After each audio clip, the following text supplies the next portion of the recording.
The following announcement has been paid for by the Wrestling Epicenter.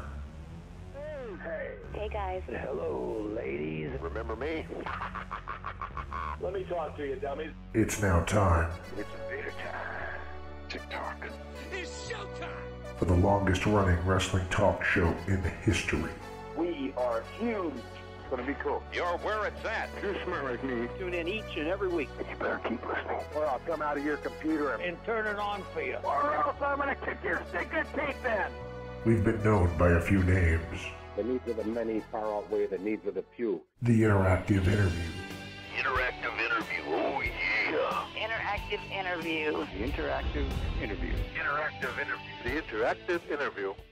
The Blaze. Blaze 1260 AM. The Blaze. The Blaze. Blaze. The Blaze rocks. Interactive Wrestling Radio. Interactive Wrestling Radio. Interactive Wrestling Radio. Interactive radio. Interactive Radio. Testify. Interactive Wrestling Radio. And a lot of other names. Weekend Warriors of Wrestling. The Pile Driver. The Pile Driver. 3-count wrestling. The Hour Slam. But it's all one show. The Wrestling Epicenter. Wrestling Epicenter. The Wrestling Epicenter. The Epicenter. Wrestling Epicenter, dude. The Wrestling Epicenter. Don't get off. And your host from day one, By ignorance or arrogance. James Walsh. Wake up, sleepyheads. I could care less. It all starts Oh, tough guy. Thank you very much. What a rush. Dumbed down. Get out of my face.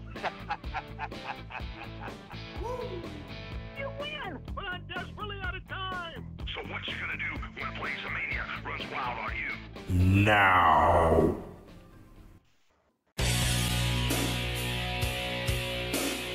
Wake up, sleepyheads. It's party time. Alright, guys, welcome to another edition of Interactive Wrestling Radio right here on WrestlingEpicenter.com. My name is James Walsh, and we have two guests for you this week and a media telecom. So that one will be on a separate video. The two interviews will be on this video. First things first, our guest, first of all, is WWE Hall of Famer, former WCW Tag Team Champion, and of course, a former GWF, part of the reason he's on, former GWF Tag Team Champion and North American Champion. The Global Wrestling Federation is coming back for one night only as they present a Fan Fest reunion in May near Dallas. So I want everybody to check out WrestlingEpicenter.com for updates on that great event. We're going to be doing everything we can to promote it as big fans of the Global Wrestling Federation. Of course, I am speaking of Harlem Heat's, or the Ebony Experience, I should say, Stevie Ray, straight shooting Stevie Ray. Now, we did an interview with Stevie back in 2005.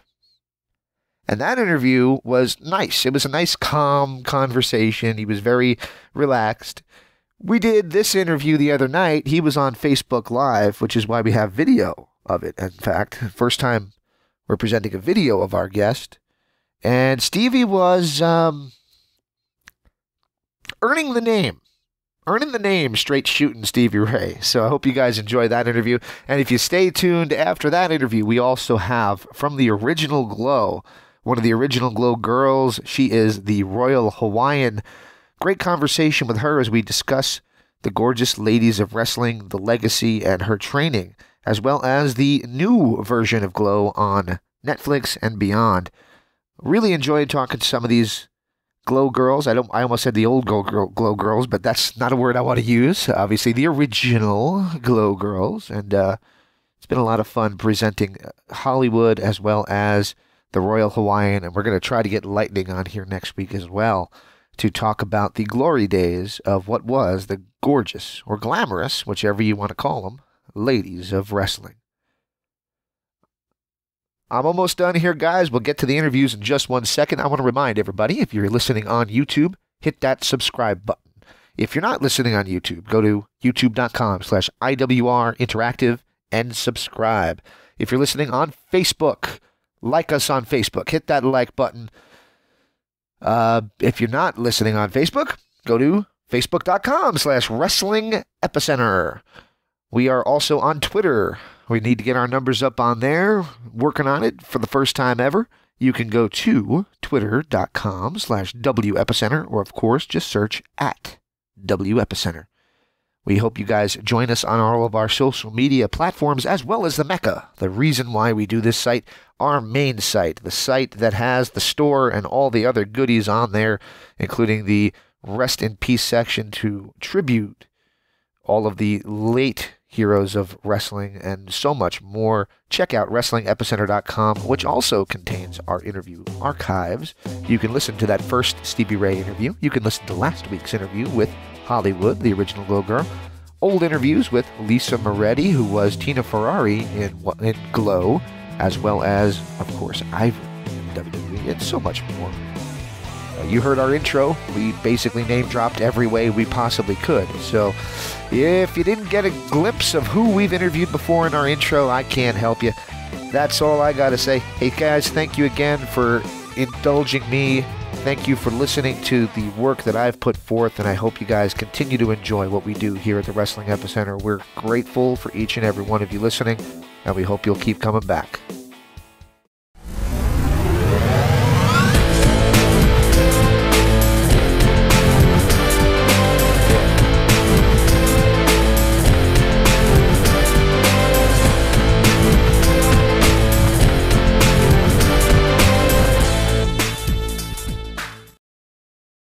Welcome back to Interactive Wrestling Radio. Joining us on the Newsmaker line for the first time in 15 years. Such a pleasure to have on the show now a WWE Hall of Famer, straight shooting Stevie Ray. Mr. Stevie Ray, are you with me? Yes, I am, brother. How are you guys doing? You say you interviewed me like 15 years ago?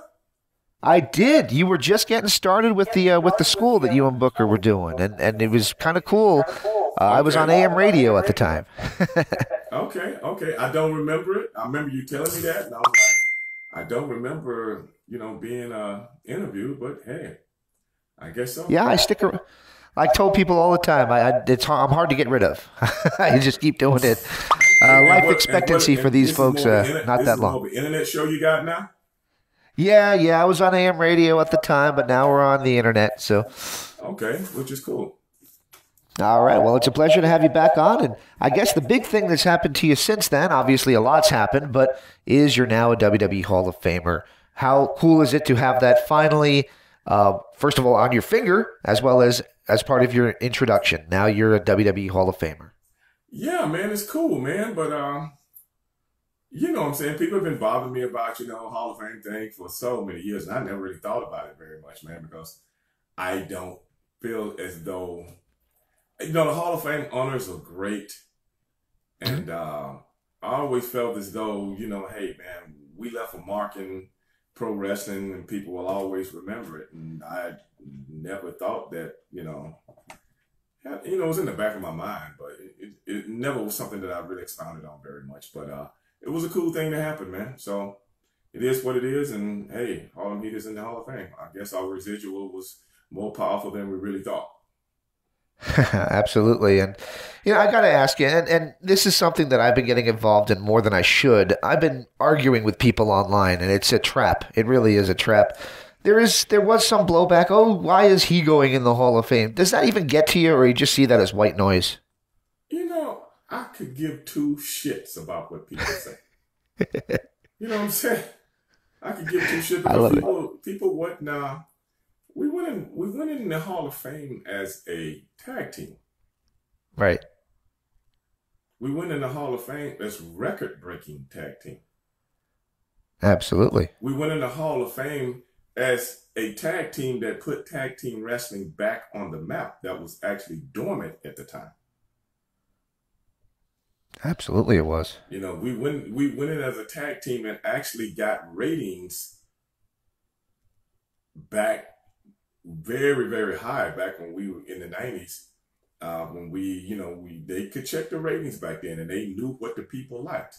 So anybody that don't understand that can suck my dick. I love that answer. That's perfect. That don't understand that can kiss my black ass. I'm not jiving about that, brother. You see what I'm saying? Because the main thing was that, what was his name? That dude's the cheat sheets. Dave Meltzer? Yeah. That guy. I didn't hear it, but people told me about it. And I'm like, well, you know, this is a man that has actually plagued the people as to being a person that's a real advocate on professional wrestling, and he isn't. This is a man that has lied about so many things and been off kilter about so many things, and now wants to be taken at his word, working the people, making a lot of money off some of the bull crap that he puts out there. And Dave Meltzer has the unmitigated gall to say something about me, you know, and I finally got a chance. I didn't even know who the hell Dave Meltzer was. I've heard of him. And I finally got a chance to see him in Vegas. The guy was scared to death when I walked out the car, you know, but, you know, like I tell anybody as far as Dave Meltzer go, I mean, I've never seen a man, I've never been that close to a man with a face that fucked up. This guy has to be the most disturbing person to look at. I mean, if this guy is married, I would hate to be his fucking wife. Wow. This got to be one of the ugliest individuals I've ever seen in my life. It has the unmitigated gall to say something about Stevie Ray. So I say this to Dave Meltzer. Kiss my dick. I love it. All right. Well, this is why they call you straight shooting, Stevie Ray, isn't it? Hey, brother, that I didn't give myself that name. That name was given to me in the wrestling business. Because I come to work to wrestle. I don't come to work to be friends with people and shuck and jive with people and shuck and jive for a television show. Professional wrestling to me was a job. And apparently people liked it or liked my character. I tell people all the time, I've never been the best professional wrestler. I've never been the most athletic. I've never been the most this. I've never been the best talker. I've never been the best nothing. As far as wrestling go. But people pay good money to put asses in seats to see me. At the end of the day, that's what it's about. It sure is. It sure is. And one of the things I wanted to talk to you about is there is a reunion happening in May of the Global Wrestling Federation. You guys are getting together to honor the memory of the GWF, which is where yourself and Booker really came onto the national scope, where people really saw you for the first time. You were even North American champion, I believe. So you were. Yeah, I was North American heavyweight champion. We were tag team champion several times. As a matter of fact, as far as global goes, that's another thing that Dave Meltzer don't know shit about. You know, a person with you know, Gila monster type skin on his face. Before me and my brother got to global, there was nobody in that building. Do people know that? It was definitely struggling, I'll say that for sure. Nobody in that building. 2 months, a month to 2 months after we arrived, the place was packed, sold out. You dig what I'm saying? I definitely do. Yes, sir. So go right about that. You know what that is? It's star power. Because in the entertainment business, you could be one of the best singers. You can be one of the best rappers. You can be one of the best dancers. You can be one of the best actors. You can be Laurence Olivier. That don't mean you're going to draw a dime. At the end of the day, it's about selling tickets and put asses in seats. Can you dig it? I can dig it. And that's what we did. Absolutely. And you guys, you came along, there was a lot of changes. I had to think working in GWF had to kind of prepare you pretty well for WCW, both for being on screen as well as all the changes that were happening, you know, behind the scenes. Because you guys saw a couple of different bosses, if I'm not mistaken, while you were in Global.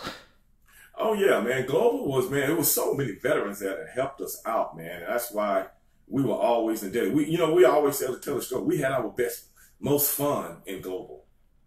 You know, we might have to work 3 times a night. Skander Akbar might say, hey, Stevie, Booker, can you guys do one more match? Me and my brother Ty, we did 2 matches already, you know, because you're doing all this TV taping, you know. And we never said no. We never said no. And that's the kind of dedication that people that's around wrestling that has never been into wrestling don't know that kind of dedication, that kind of time, that kind of effort, you know, to have that in your heart, your gut, to want to go out there and do that for the love of the sport. We wasn't getting paid any money. It was the love of the sport. And there's always some dickhead like a Dave Meltzer out there trying to tear people down, man. Go suck a dick. Lick some nuts. Do something. Stay the fuck out of my fucking life.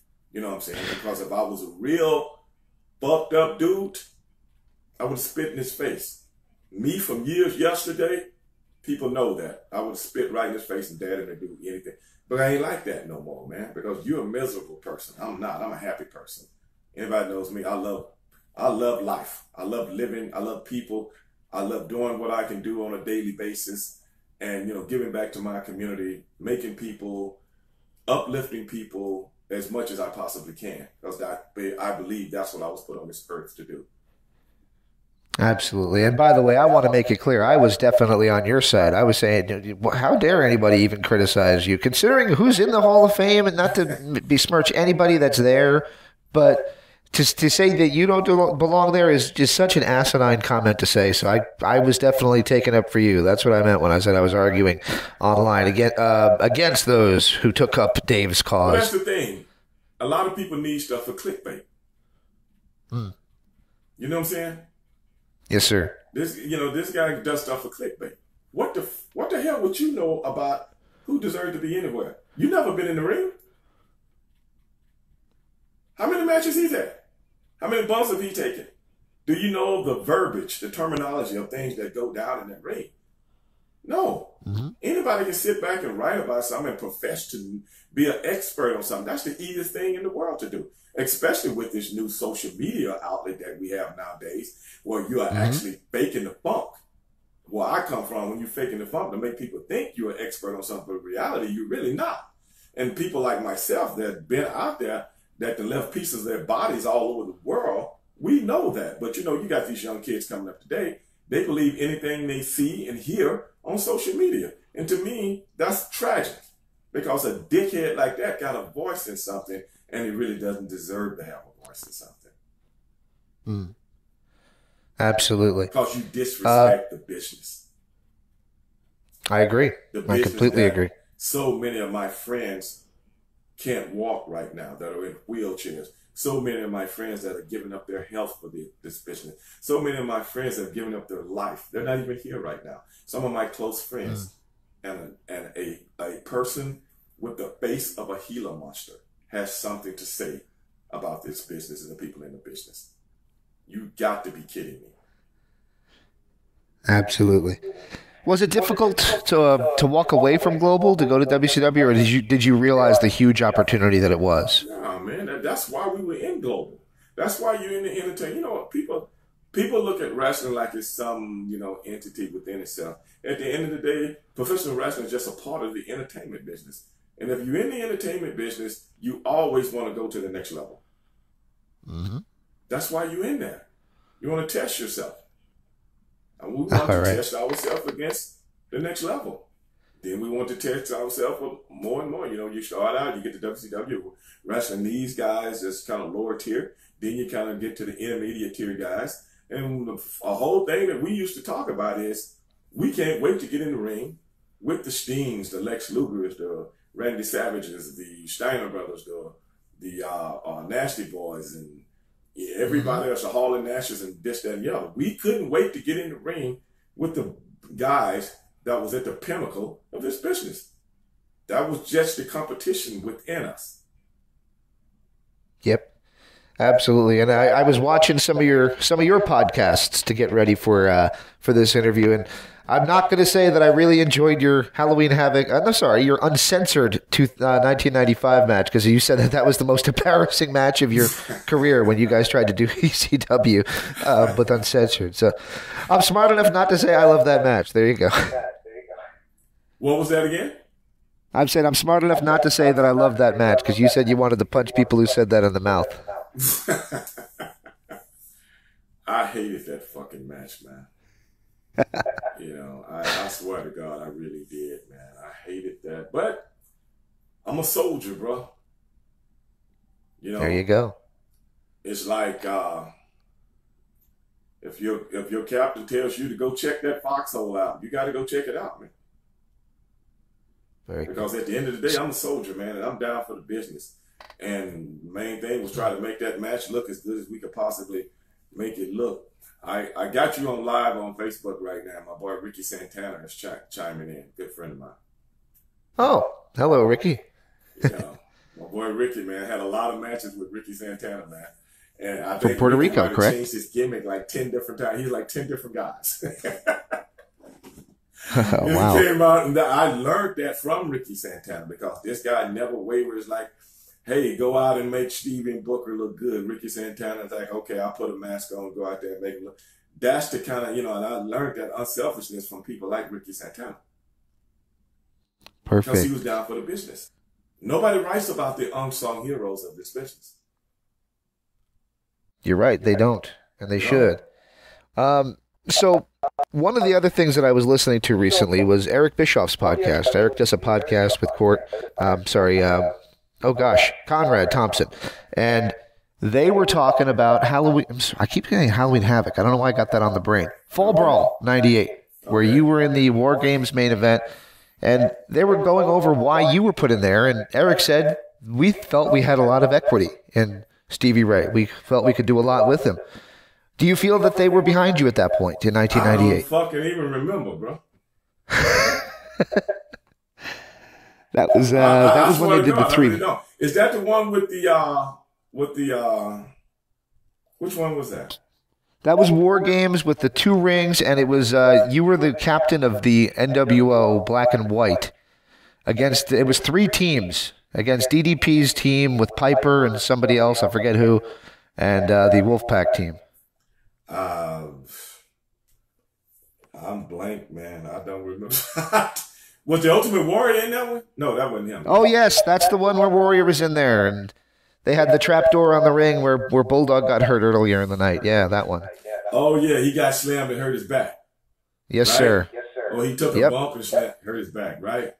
That's right. And I think, if I remember correctly, they didn't even tell him what the trapdoor was. That's right. Yep. He ended up in the hospital for days after that one too. I remember the spot. Oh boy. Wow. Why was I in it? I have no idea, bro. Oh wow. I mean, I'm sorry, man. To be honest, I can't remember a lot of things like that. No problem. I used to, when I was doing the other podcast, Stand Up for Greatness, and my co-host would ask me things like that. And I would tell him, bro, I don't remember. He'd have to say something or show me something, video, jog my memory. Because I don't know.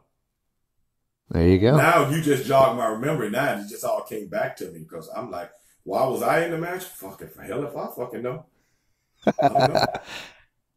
All right, I got to ask a favor from you. I loved your commentary when you were doing commentary towards the later days of WCW. Yeah. Can I get a Sucker's Gotta Know?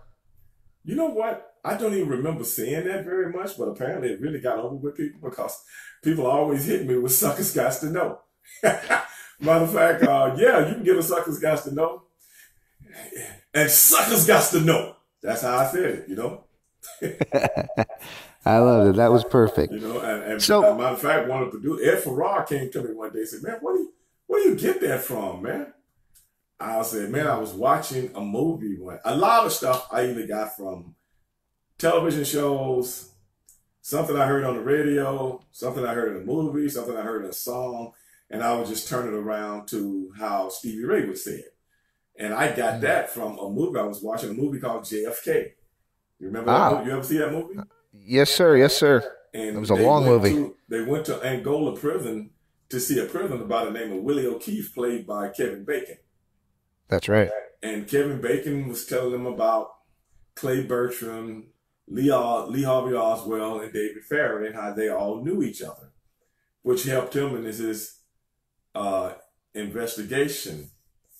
And during the end of the interview, the Jim Garrison character asked the Kevin Bacon, the Willie O'Keefe character, why are you telling us this? And he said, because people got to know. So you Stevie Ray'd it. You turned it into the way you'd say it. And so I just thought that was so cool the way he said it, because people got to know. Because that man was a communist. Got niggas running all over the place. I was like, God. I was like, what? Okay, I did not know this. They said, then I had to start studying the Jim Garrison stuff from different books and stuff like that, because I was very interested in the John F. Kennedy assassination. Mm-hmm. And I came to find out that Willie O'Keefe wasn't a real character. Willie O'Keefe was like 4 different people that Oliver Stone wrote to put in the movie. You see what I'm saying?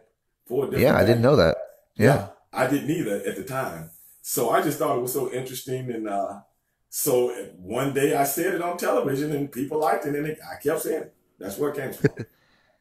I remember Sid Vicious tried to use a Stevieism once in a promo. He says, "Mama says it bees that way sometimes," and it just didn't sound right coming from a 6'10" white guy.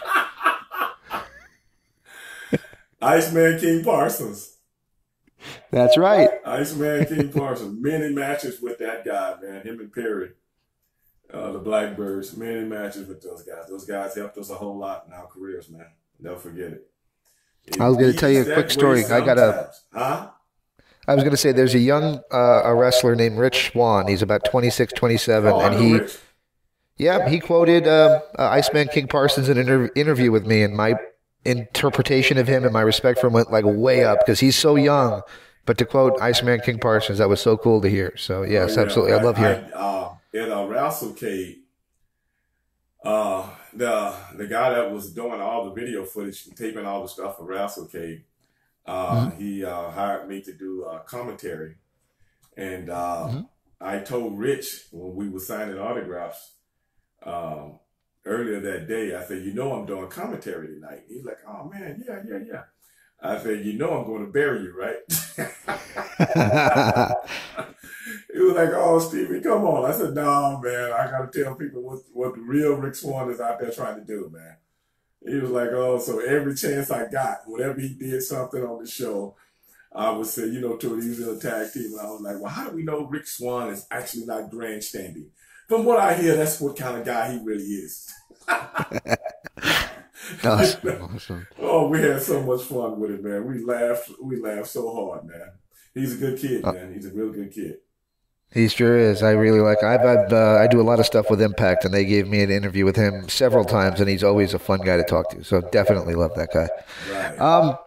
So back in 2005, we were talking about the school that I guess now is what we now know as the Reality of Wrestling. Right. Are you still involved heavily in Reality of Wrestling? Man, I haven't been involved for a few years now, man, because like I said, as far as professional wrestling goes, I really don't have the patience for it anymore.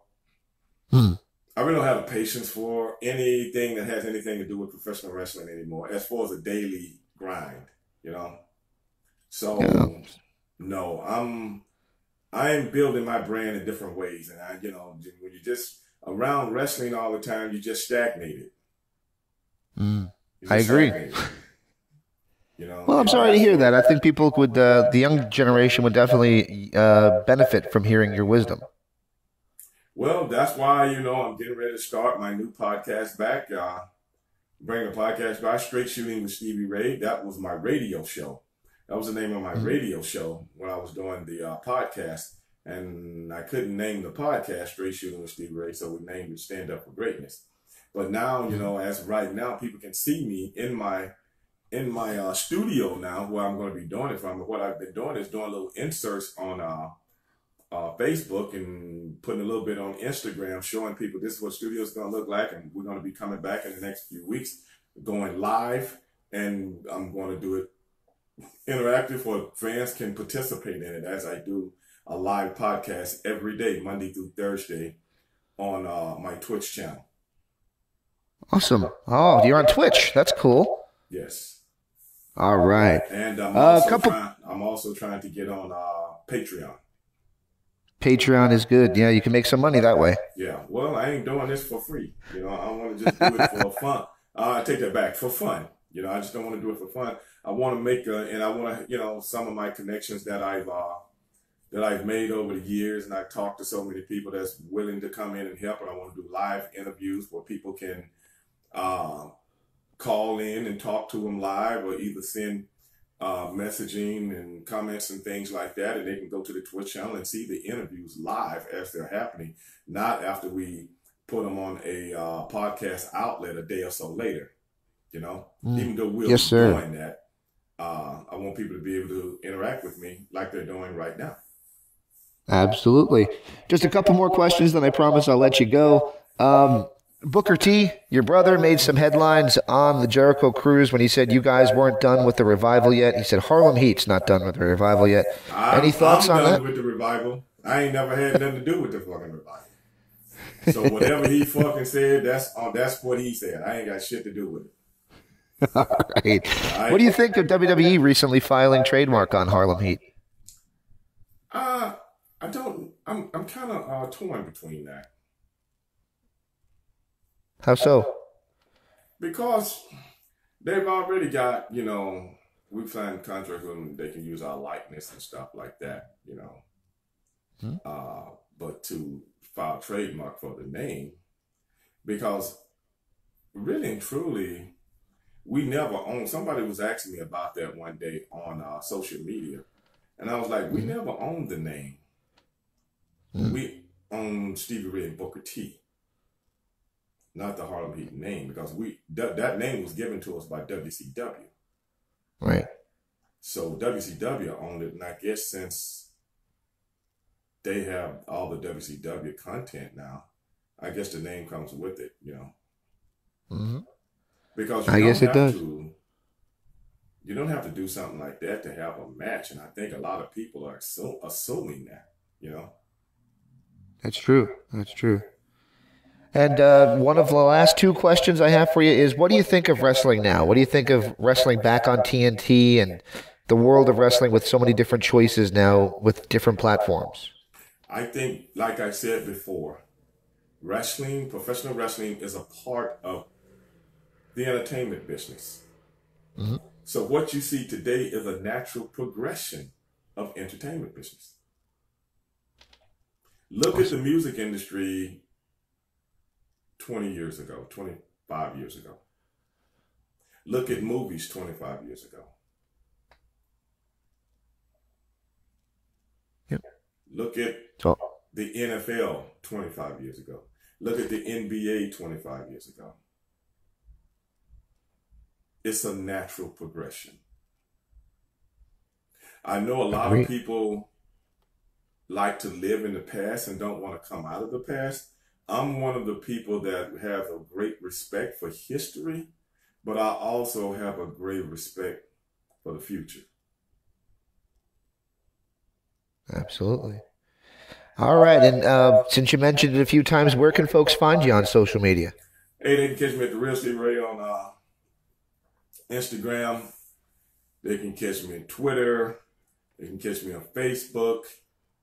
And like I said before, stay tuned for Straight Shooting with Stevie Ray. It's going to be coming back, live podcast Monday through Thursday. Somebody just sent me a question. You probably heard that, didn't you?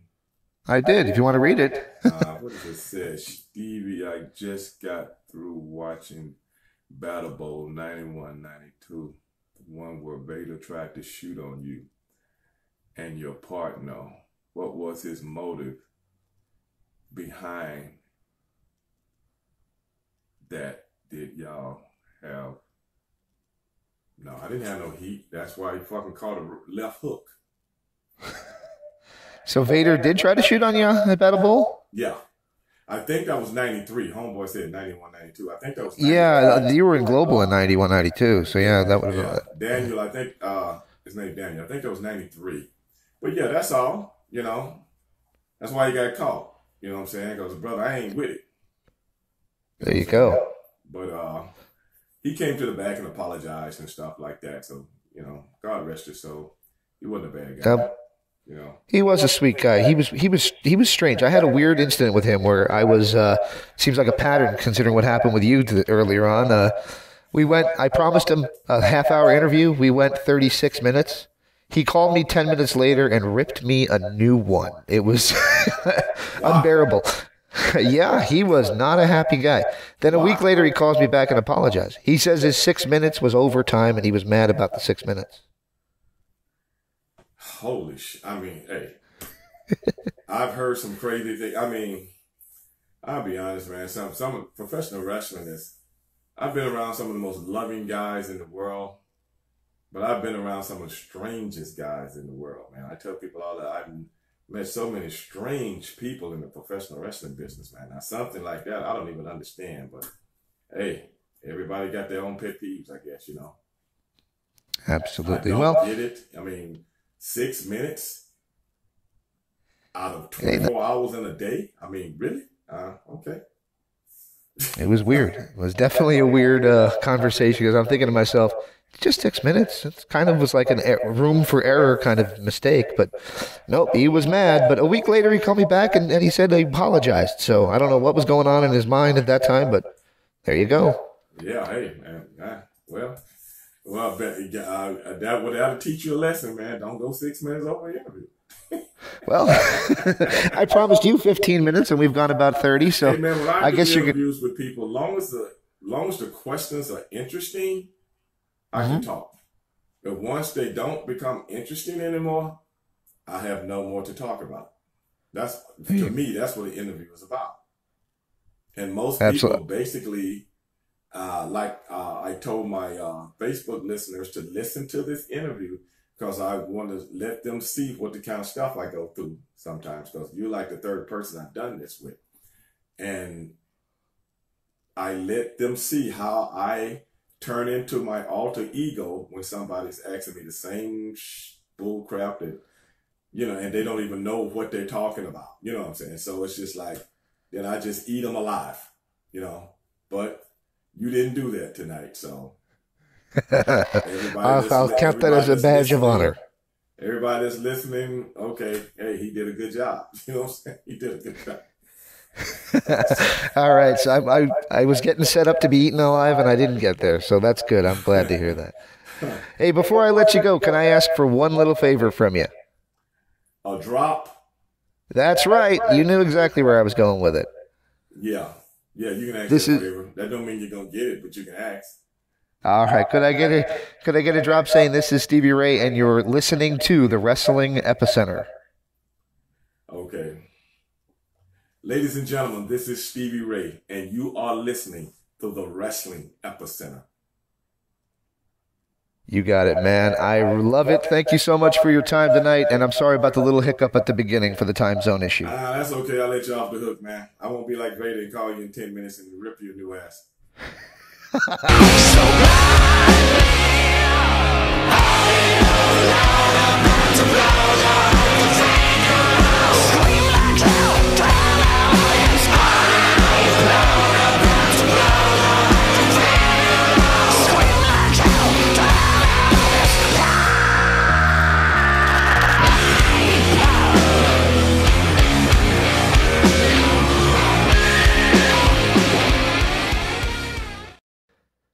Welcome back to Interactive Wrestling Radio. On the Newsmaker line with us for the second week in a row is a young lady from the original Gorgeous Women of Wrestling series. She was in seasons 1 and 2, I believe.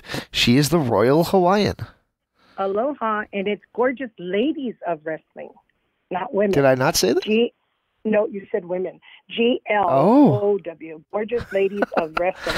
But we are also, we promote WOW, which is Women of Wrestling.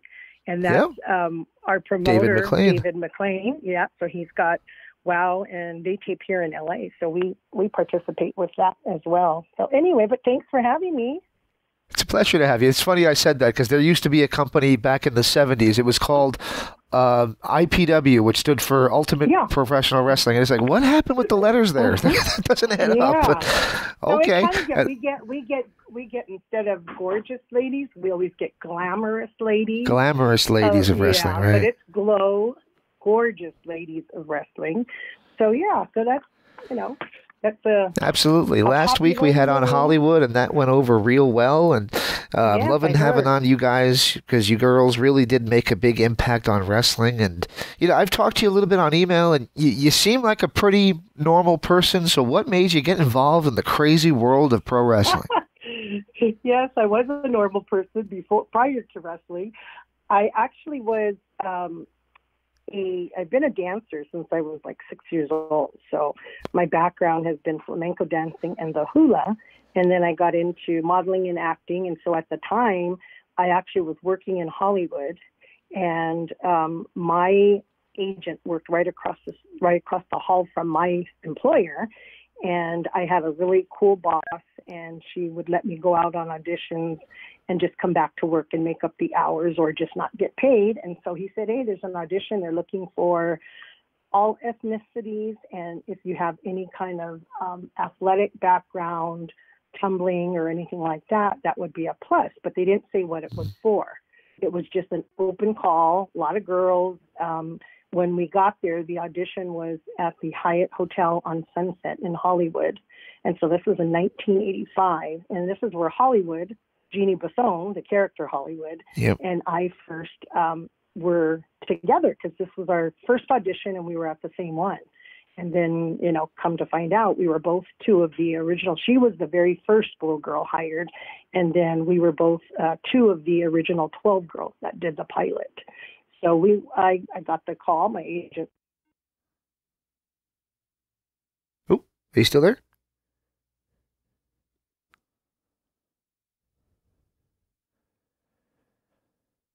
I think I lost you. Are you still with me?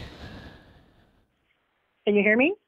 I hear you now. Yeah, I lost you for a couple seconds there. Sorry. Okay, so what I was saying then, I don't know if it's recorded then. So I said that we got the audition at the Hyatt Hotel on Sunset in Hollywood. And Hollywood, the character Hollywood, Jeannie Basson, and I were at the same interview or audition there. So we pretty much had been together for 34 years. And she was the first Glow Girl hired. And then I was one of the two of us were two of the first and original 12 Glow Girls that did the pilot, the original pilot. So we did that in December of 1985, and then the first season started in 1986.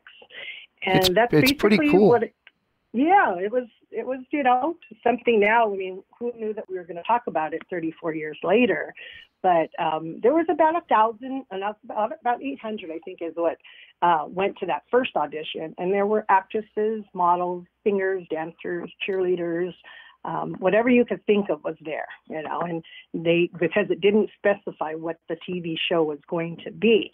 They just said it was for a pilot for a TV series. And if you had any athletic background, it would be a plus. So then there was a ring in the middle of the room. So it was kind of, like, okay, what is this about? And then when David McLean got up and they were talking about what it was for, they said, you're here for a audition for a women's wrestling TV series. And about a third of the girls got up and left.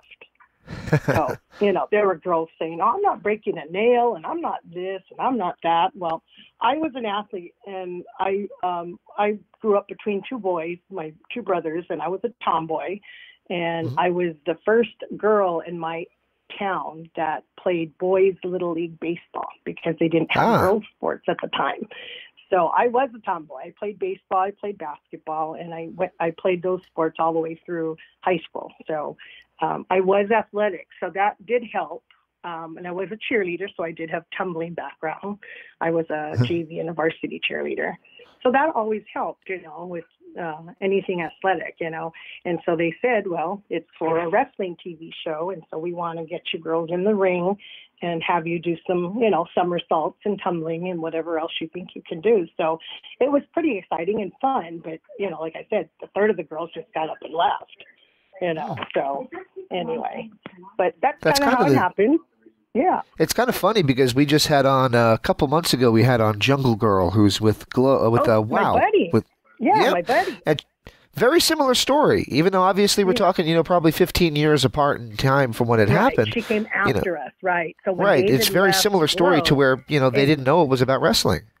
Right. And then David left us after 2 years, and then he did, first he did, what was the one before it? Was not WOW, but POW. He did POW first, which was, I guess, Powerful Women of Wrestling or something like that. And then he did WOW. So Jungle Girl's been with David for like 19, 20 something years. So just, you know, from the beginning of WOW, and now they finally, you know, it was so great to see David finally get what he wanted, because his whole idea was always that he wanted a women's wrestling league. He wasn't really fond of all of our skits and our music videos and our rapping and all of that, but that came from our director, Matt Simber.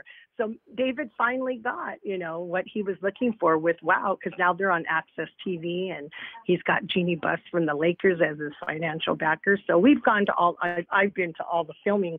Last year I went to all 3 days of filming for the second or third season of WOW. So that was exciting to see. And so Jungle Girl, yes, I'm friends with her. So it's great to see him still, you know, doing what he started with us. Absolutely, absolutely. Yeah. Now, you are the Royal Hawaiian, and you were the bad girl. You were the one that everybody wanted to see get beat up. What made them determine that you were the kind of girl that they wanted to see be the bad girl? You know what? They had the 12 characters kind of already in mind on what they were looking for. So, like, basically when they first had the audition, they were looking for, you know, probably the regular things that they're looking for. Someone outgoing, someone with some character, someone who could act. And then they had the idea of those 12 characters that they were looking for the pilot. So for me, it helped because I had the Hawaii background. So I was a hula dancer. So when they asked, okay, what is it that you've been doing, or what kind of things are you involved in? And, you know, and then I told them I'm a hula dancer. I lived in Hawaii for 25 years. Well, at that time, it wasn't 25 years, but I've had a lot of experience in Hawaii. My dad's family's from Hawaii.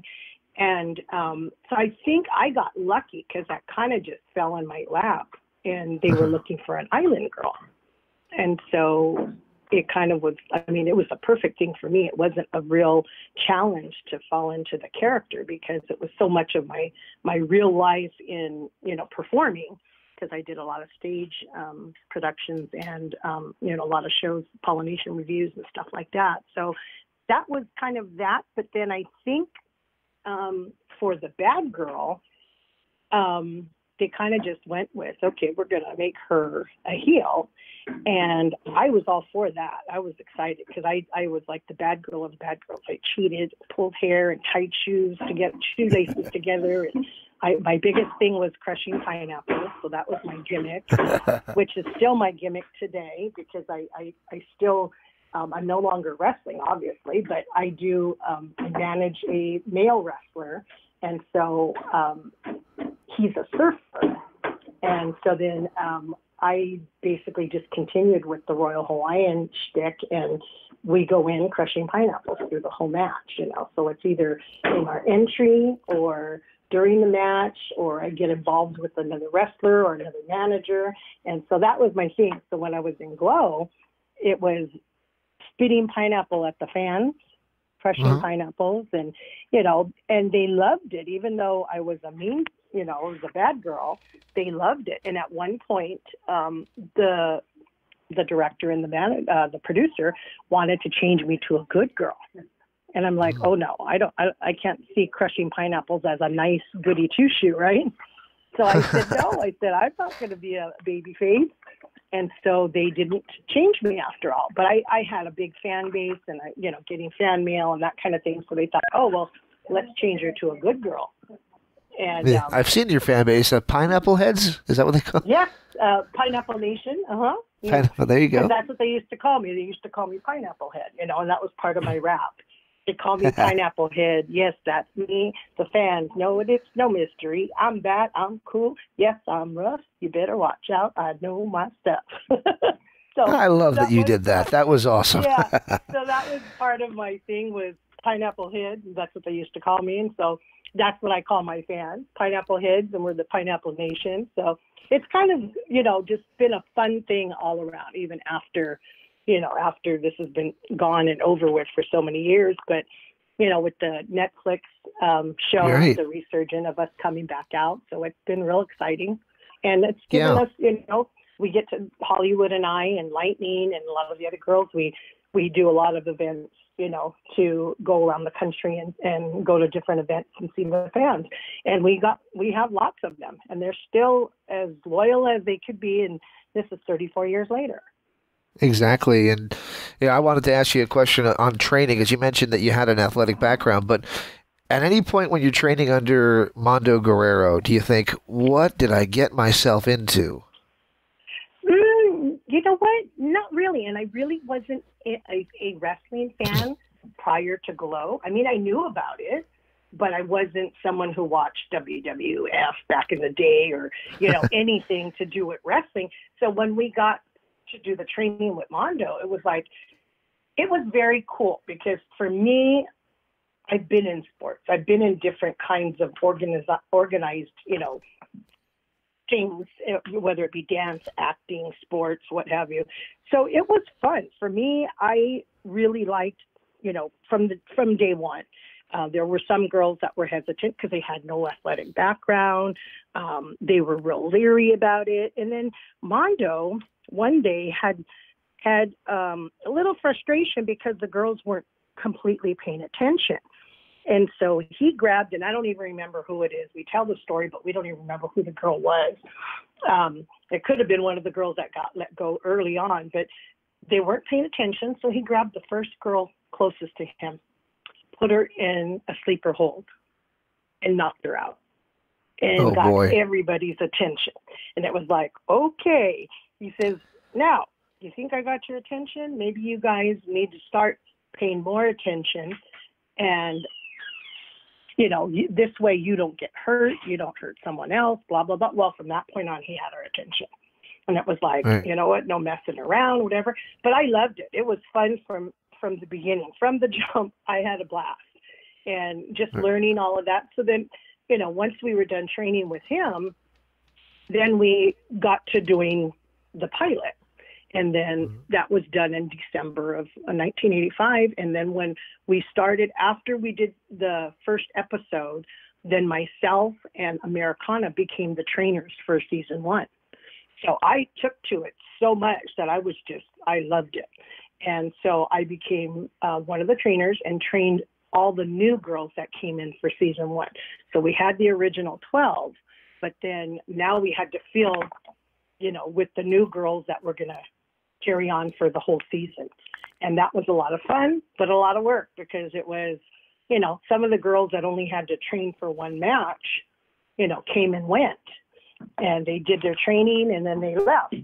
Well, I had to be there the whole day through everybody's training, right? Once we did a general, what? Yeah. Oh, yeah. You know what? I'm sorry. Let's see. I'm just trying to look for something. Sorry. Guess what I'm doing? Laundry? Someone came to my door and wants to get a shirt for somebody. Size 1. Oh, wow. Okay, cool. Yeah, it's I think it's Royal Hawaiian. Sorry, James. No problem. Are you going to be able to edit this? I will. Yes. Okay. Don't worry about it. Do your business. That's cool. I'm sorry. No reason.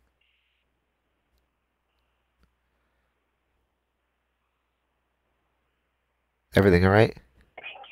Yes. Thanks, Danielle. Hey, wait, here.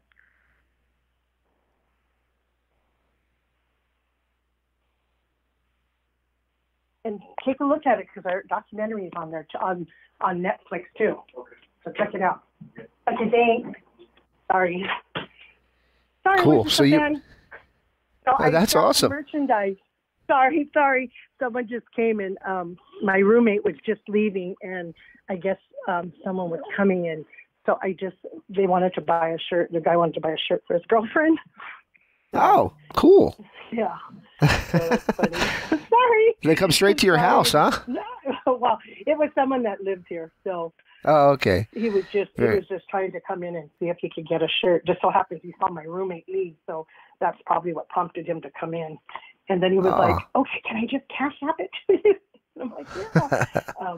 Anyway, so that's kind of how everything went, and it was so exciting. And we did the season, the pilot, and then season 1.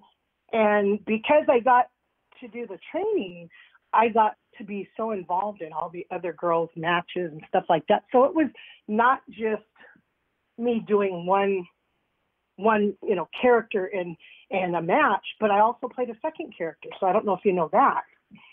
I did not know that. So I also played Sarah of the tag team, Sarah and Mabel, the 2 hooded girls, the hillbilly girls. Oh, yes. So I actually was, so I was the girl in the white hood with the green leotard and black leggings.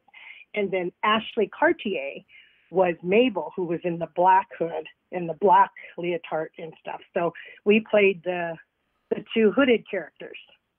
So I played Royal Hawaiian and Sarah, and then I also was the trainer. So it was a lot of fun because I had a lot going on, and plus because we were the production staff, we had to go to the meetings with, the director and producer and writers to see who was doing good, who was keeping up, who could do a singles match now versus just a tag team and so on. So my day was pretty full, or week, I should say, because I didn't just do one character and I didn't just do the wrestling.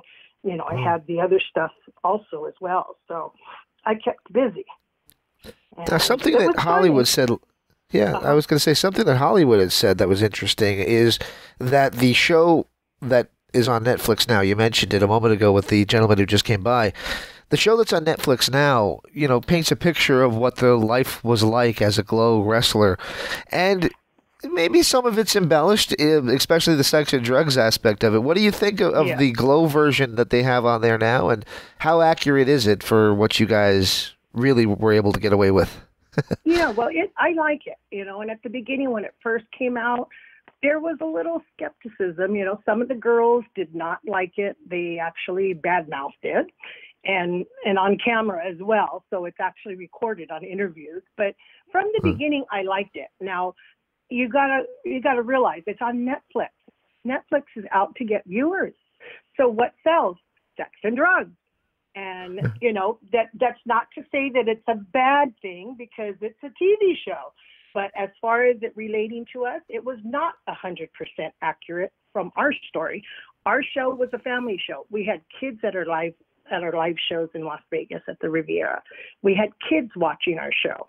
The fans that we have today are 40-ish, 35, 40-ish year olds, 45, that watched us as 7, 8, 9, 10-year-old kids who are now still fans of ours.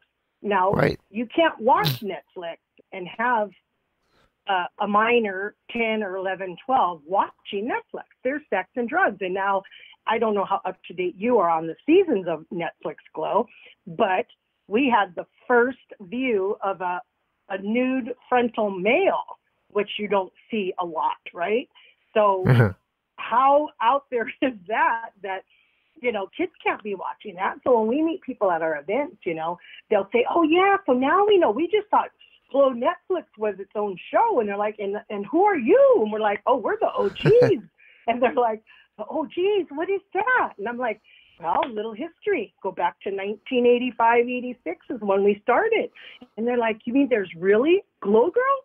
That wasn't just a show made up?" I said, "No, you got to go on Netflix and go watch our documentary, because that's what the producers of Orange is the New Black saw. They saw our documentary and said, hey, we need to make a show about those girls." And that's how Glow Netflix came about. So the storylines are similar. The characters, unfortunately, they cannot use our names because we own our characters. And they basically combined more than one character. So like Britannia, which is one of my favorite characters on the show, she's a cross between Godiva and Zelda the Brain. And then you got to look through the different characters to see, okay, Liberty is who? Is that Americana, or is, combination of? And, there's the discrepancies, and there right now, as a matter of fact, there was something on Facebook about, an interview that was done about comparing the characters, and so some people were saying, oh, this character is Nanuchka or is it Major Tanya, and then there's the one character that's like, in my opinion, I think it's like a Hollywood, So there's just a different perspectives, depending on who you talk to, who the characters were based off of, And so people ask, well, was there one of you? And I'm like, I was only in season 1. And even though there was season 2, 3, and 4, a lot of the characters, whoever had a favorite, you're going to be remembered. Because I was in season 1, and I was the first Glow champ that was a heel, and I was the Glow champ that held the crown the longest, which I didn't know until a fan told me that. And I'm like, well, how do you know that? And they're like, don't you know that there's a chart? There's like a graph on the internet. And I'm like, a what? And they're like, yeah, there's a graph that shows who had the crown win and how long. So I was the first heel, and then Daisy was the last Glow champ to hold the crown for all 4 seasons. So I was the beginning. Tammy Jones was the first. She was the very first crown holder. And then I won the crown from her, and then it ended with Daisy. And so in between, whoever else held the crown, which one thing that I say is crazy is Hollywood is like the Glow icon outside of Fiji and Matilda, the two, real popular, are big girls. And she never had the crown. She was in all 4 seasons, toured and everything. How could Hollywood not be a Glow champion? That was just so bizarre. But she did win. I guess she won the belt from the pay-per-view, but she still wasn't a Glow champ, which is just so ironic. But so that kind of is memorable to people because I was the first Glow champ, and I was a heel, and I was a popular character, even though I wasn't around a lot, because I got injured after the first season. But that was my question. Why were you only on the first season? Yeah, I was, because I did get injured. And actually, I am still experiencing the backlash, or the reason why I got hurt is why I'm suffering today. Because right now, I suffer from really bad sciatica. And so I really didn't have any problems until about 2 years ago. And then for this last 2 years, I just haven't been able to kick it completely. So my doctor says that I probably will have about every 6 months to a year. And they told me way back that it's going to be a degenerate condition because I had 2 bulge discs. And they said, you could have surgery. And I said, no. And then they told me that, did I plan to have a family? And I said, what do you mean? And they said, well, do you plan to have kids? I said, I was 22 years old. I said, of course. I can't tell you now, but I said, ultimately, yes, I would like to, have a family. And so as it is, it probably was a good idea that I stopped, because I had my first son. I was old, or older than most anyway. I was 33 when I had my first son. And everything was fine with that. But then I did have 2 more pregnancies, and I lost both baby boys at 6 months. So they say that, I had some other problems at my other employer where I was exposed to toxic chemicals. And so there is no complete way to verify which element was responsible. But it's, could be a little of both, but the back injury now, so I actually have now 3 bulge discs.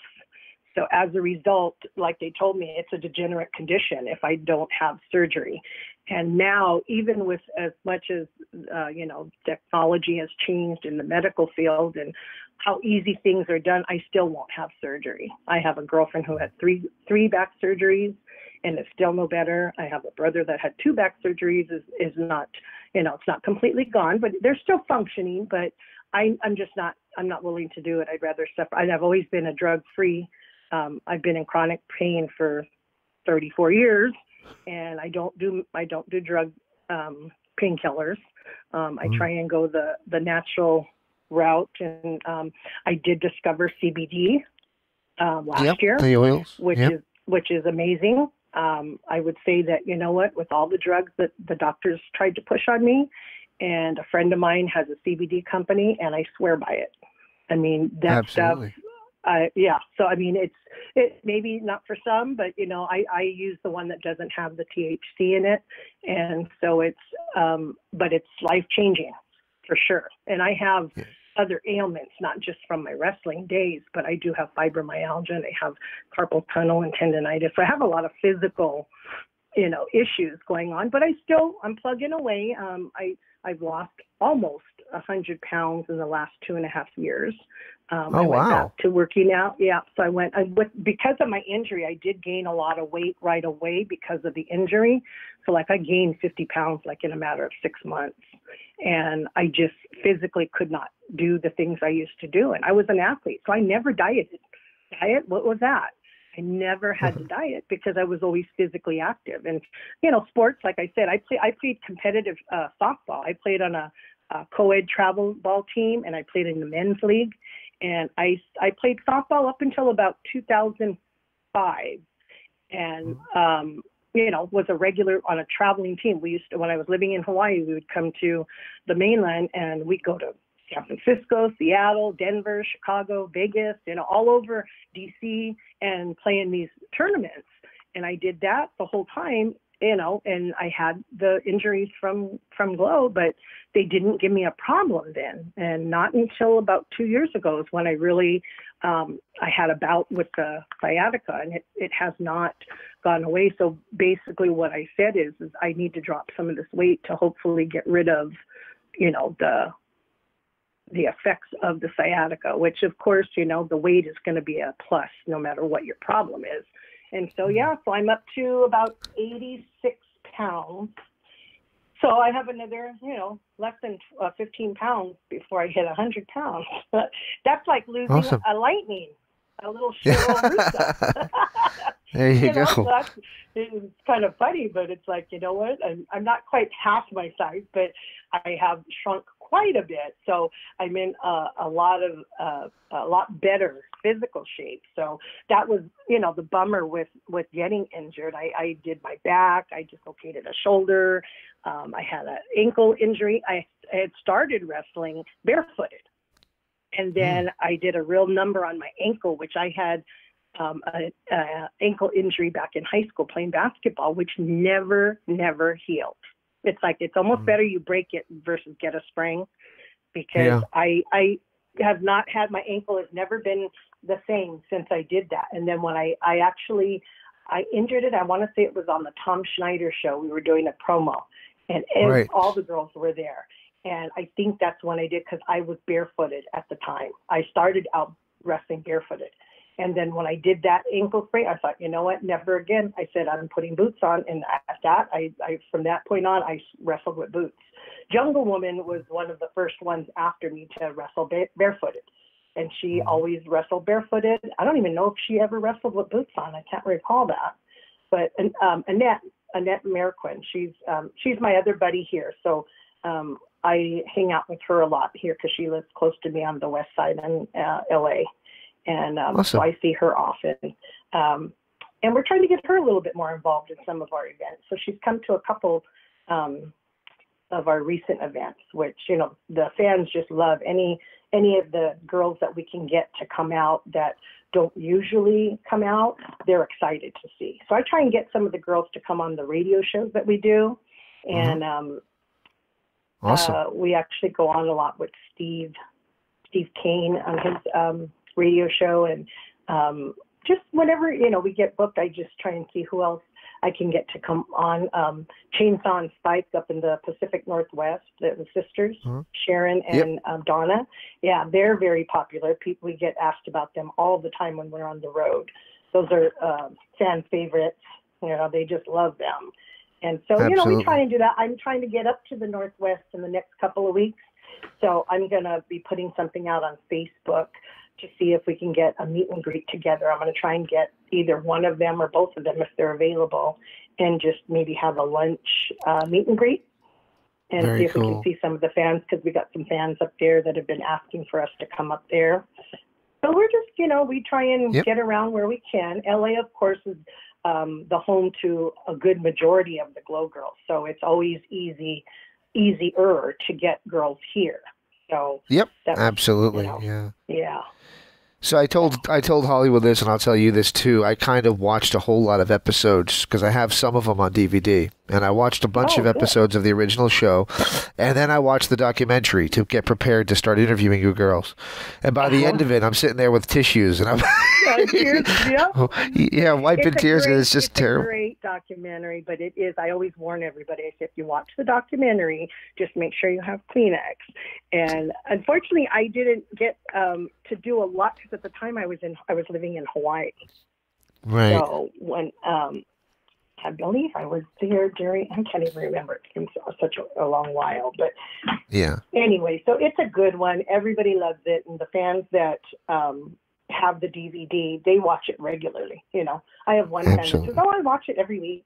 I'm like, every week? And they're like, yeah, I just, you know, or they have whatever DVDs they have and whatever clips they've been able to, you know, get off YouTube and stuff. And they're like, yeah, there's a few out there, you know, in commercial circulation, so you can get a hold of some of them. Not whole series though. Hopefully one day they'll be the whole. We're still trying. I'm really trying. That's one of my goals, is to try and see if we can't get the 4th season, you know, DVD box set. Yeah. You know, and I'm still trying. I just, you know, we don't know what it's going to take. We need to talk to Matt Simber and see what we can do, because it's the videos and all the tapes are in with Matt and Tony Simber. So we'll see. We're trying. We said, you know what? If I had them in my car or in my wherever, I could be selling those every day. Yep, no exactly. Doubt. You know, absolutely. So I don't know what the, you know, hold up or why we're not doing this. And, you know, the fans want it. It's, you know, it's something that we could sell a heck of a lot, you know, even if we made a little bit of money, you know, but the fans for sure, there's a definite desire for fans to get their hands on them for sure. Yeah. So you guys, it seemed like the Glow Girls, you know, you weren't, I don't want to say you weren't talked about, but it seemed like there was a resurgence of popularity. People were kind of reminded, if you will, of the greatness that was the original show when the documentary came out and the subsequent, you know, rebirth of the show. Are you guys surprised by that there are so many people out there that just have such fond memories and love what you guys did? You know, surprised, yes. I would say yes, because like I tell people all the time, who would have thought that I would have been talking to James today, 34 years ago, about Glow, right? I mean, never in our wildest dreams did we think that this thing would still be alive today. And so is it exciting? Yes.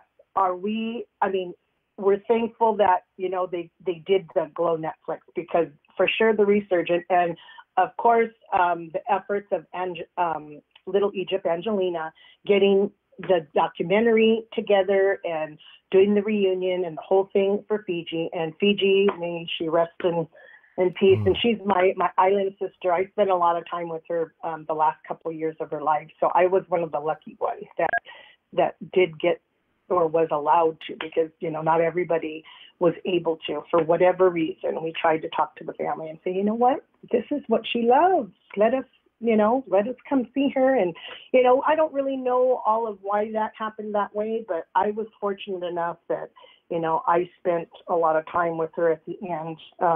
Unfortunately, I had to follow her around when they moved her to a different, you know, location and stuff like that. But, yeah, it was something, you know, I talked at her funeral, and, you know, it was one of those things where I just was so happy that we did that. And I was able to be, you know, one who was able to attend, and then all the efforts that Little Egypt did was contacting everybody and trying to get, you know, as many people. It's really hard, you know, like some people were not able to be reached or found for whatever reasons, and they weren't able to be a part of it, which is too bad. But it's very hard. We're still missing, you know, quite a few girls that we are constantly trying to find, you know, have any connection to anybody that might know their whereabouts or what have you.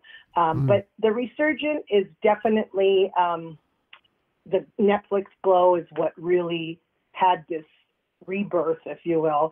And we finally feel like we've been acknowledged, because, you know, in the past years, you know, especially when it was so new back in the 80s, you know, Vince didn't like the fact that we were talking to WWF guys, or if we ran into each other, he told them not to talk to us, and, you know, all that kind of stuff. Well, guess what?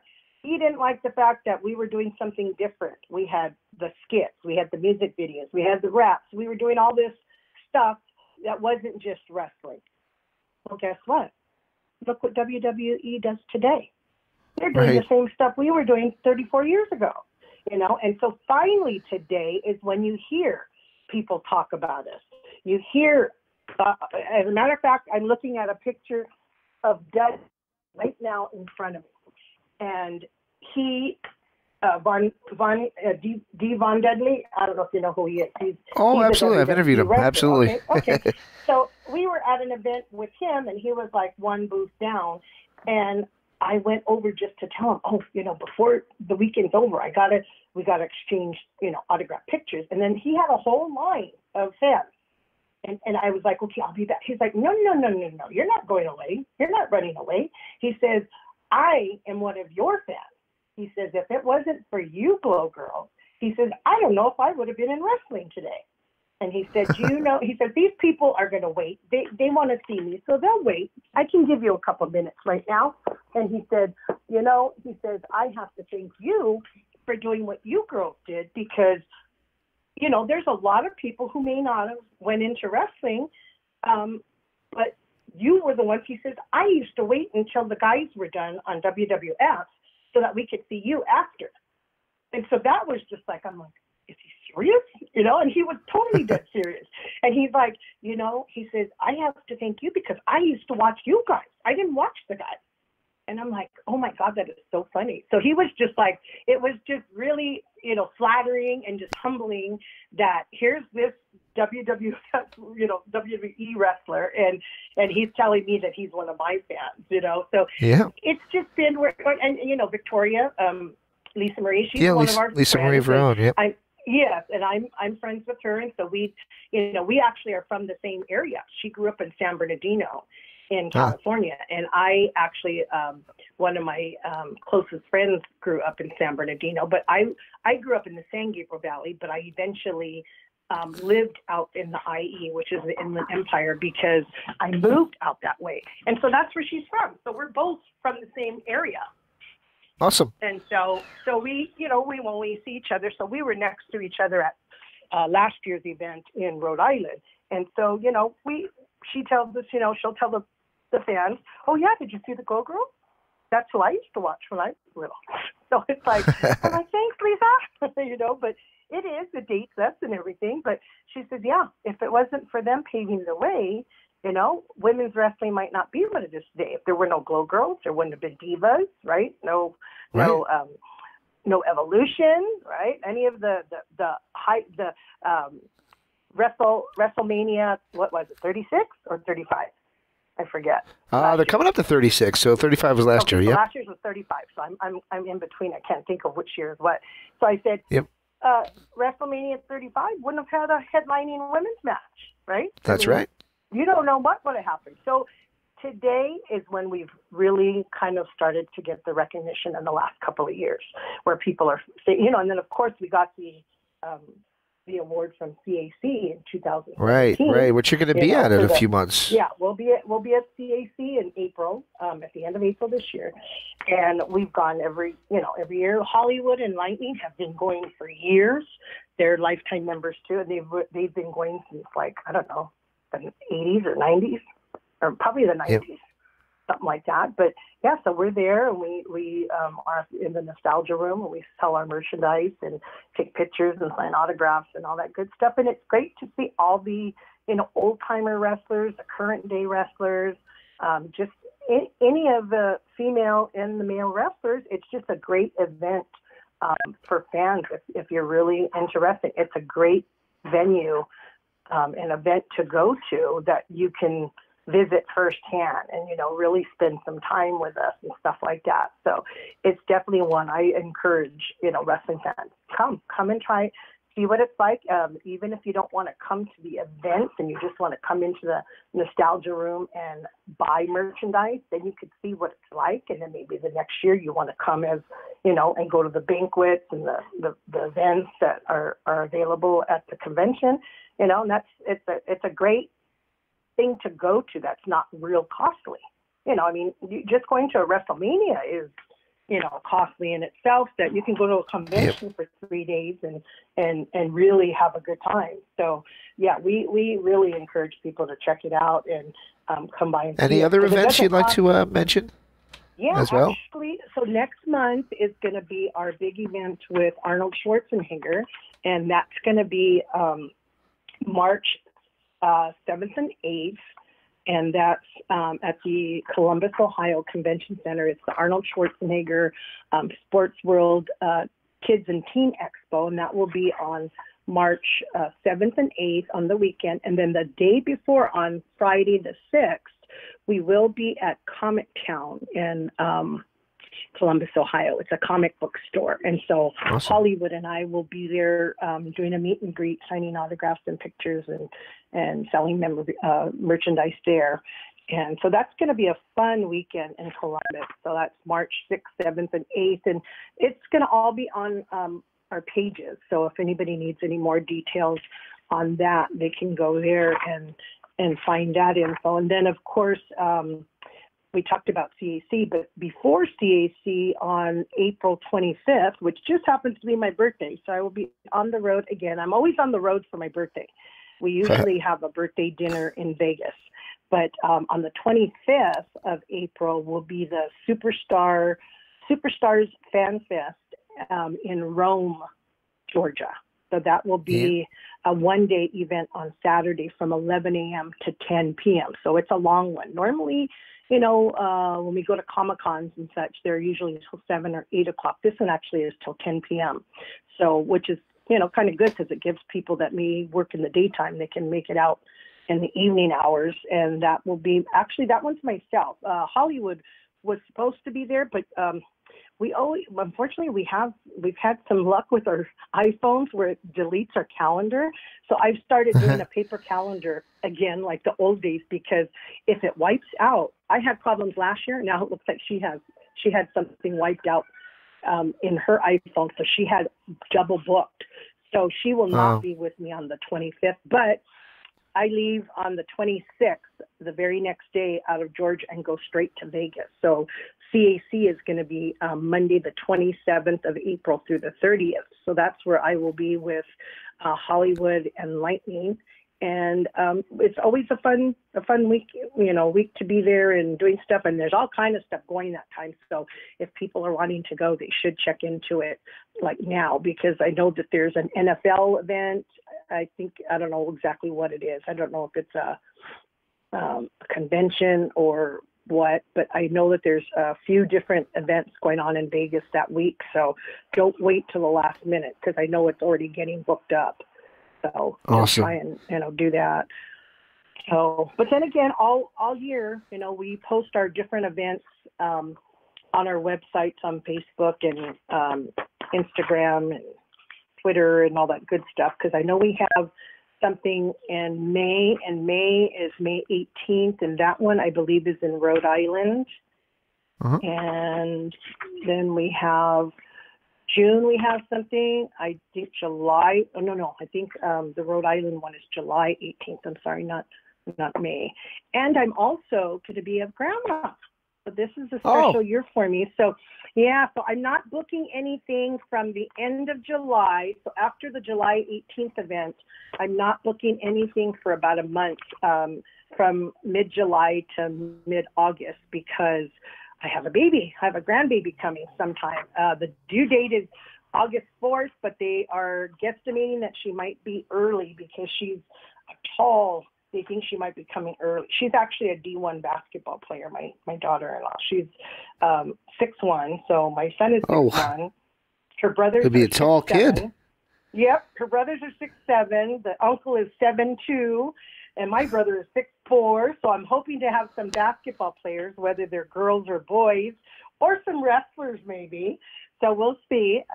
That's coming up, so I'm really excited for being a first-time grandma. I didn't think I was going to see that day, but my son is real excited. So we're waiting for that. So there will be a little break for me in that time frame there that I won't be doing much, but except for I'll be in Arizona, hopefully helping babysit a baby. Yeah. I'm out here in Arizona. That's where I'm calling from. So there you go. Oh, really? Okay. So where are you located? In what city? Just outside of Phoenix in Mesa. Okay. Well, that's where my son lives. So I always come into Sky Harbor, and he lives in Mesa, and he's in East Mesa. Yo, so get the heck out of here. I'm almost in Queen Creek. Right. That's where I am too. East Mesa. Okay. Well, that's where he's right off the highway, and in a new community, like his house. He's only the second owner of the house, and the house is only 2 years old. So the person bought the house, and then he just bought it last year. So, so he's in that, and that your area is going to get very developed. You know that I believe it's Amazon, right? Amazon is coming to Amazon's town. building here. I think Google smartphones. And Amazon. Yeah, I think it's going to get really start booming in your area because it's supposed to be an up and coming area, and he did all the research, so he knows that all these things were coming. That's why he bought there. He goes, it may look like there's nothing out here right now, and then I have my niece, my goddaughter lived in, I forget where they live in. Where do they live? It's like about 20 minutes from Mesa. I forget. Scottsdale, Tempe. Tempe, I think it's Tempe. Tempe is where the university is. I forget. Yeah. Well, so it's a beautiful area. Where I live, it used to be the Ford Proving Ground. So that's where they used to test all the cars. They got rid of that about 10 years ago, and now that's why all this land that had previously just been undeveloped because of the Ford Proving Grounds they built. Yep. And it's good in some ways because... It's good in some ways, but we just passed Philadelphia as like the number 5 most populated area in the entire U.S. And it's like, when I moved here, there was nothing. So I kind of miss the fact that there was nothing. I know, that's what they say, but they say that right now, Arizona and Vegas are the top 2 places, and Arizona is number 1. And I know that. I see why, and it's so nice. I mean, I've been there. I've been there before my son moved there, but since then, it's so quiet and so clean, and I mean, from leaving LA, right? And the traffic and the noise. And I live by the airport, and I live right behind the new Ram and Charger football stadium that they're building. Oh, yeah. So I hear all them building, and stuff. So when I leave here and I go to Arizona, it's like super quiet. It's like very, I want to tell you, I really enjoyed having you on the show to do this with us and talking. Congratulations on becoming a grandma. That's going to be awesome for you. Thank you so much. And then just to let everybody know, if you want to, look on my Facebook, actually, I am divorced now. So I'm in the process of changing. My new email is aprilhom, HOM, 25@gmail. My April Enriquez one is still working, so I'm going to phase it out. And then I'm going to need to do my Facebook, because right now it's under April Hom Enriquez. And it's eventually I'm going to change the name, and it will just be April Hom on Facebook. And then on Instagram, it's Royal Hawaiian 25. And on Twitter, it's glow_royal. So those are all the ways you guys can get a hold of me. Just send me a message. I am on Messenger, and I mostly use my Facebook and Messenger to communicate with fans. So they can always get a hold of me one way or the other. And of course, like I said, we do post all of our stuff on our pages. And I do also do a radio show here in LA with the DJ Patrick J. Martinez at Ham Radio here in East LA. And that was the one thing I didn't say, is we will be at the LA Cape again, which is in East LA. And that is I call that my stomping grounds, because I grew up in that area. I went to all my schooling was done in Alhambra, the city of Alhambra, and I went to college at East Los Angeles City College and at Cal State LA, which is right in that East LA area.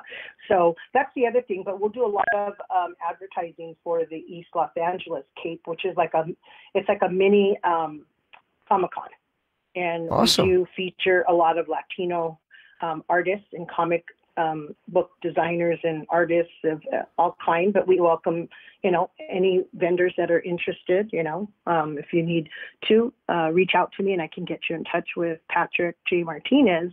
He's one of the organizers of that event with a few other guys. So that's the other thing, but just get a hold of me and thank you for the opportunity to visit with you today.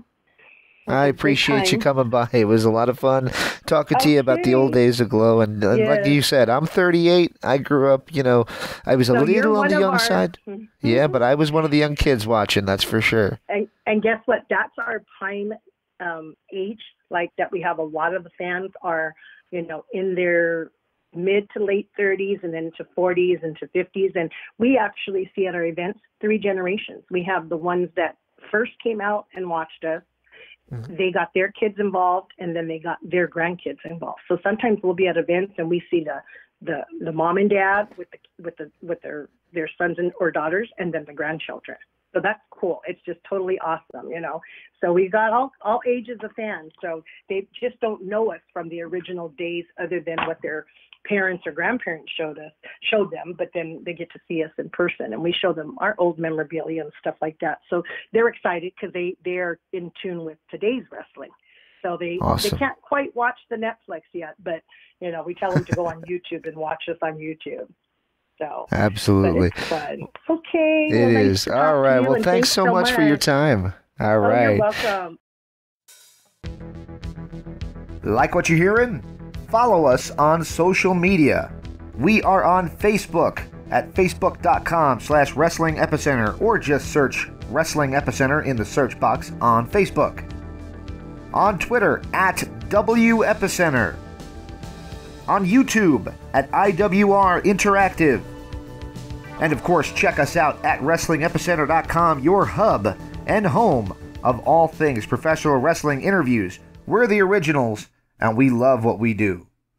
Hey, it's Tony Schiavone, and you're listening to the Wrestling Epicenter. And I would stick around, but I'm desperately out of time.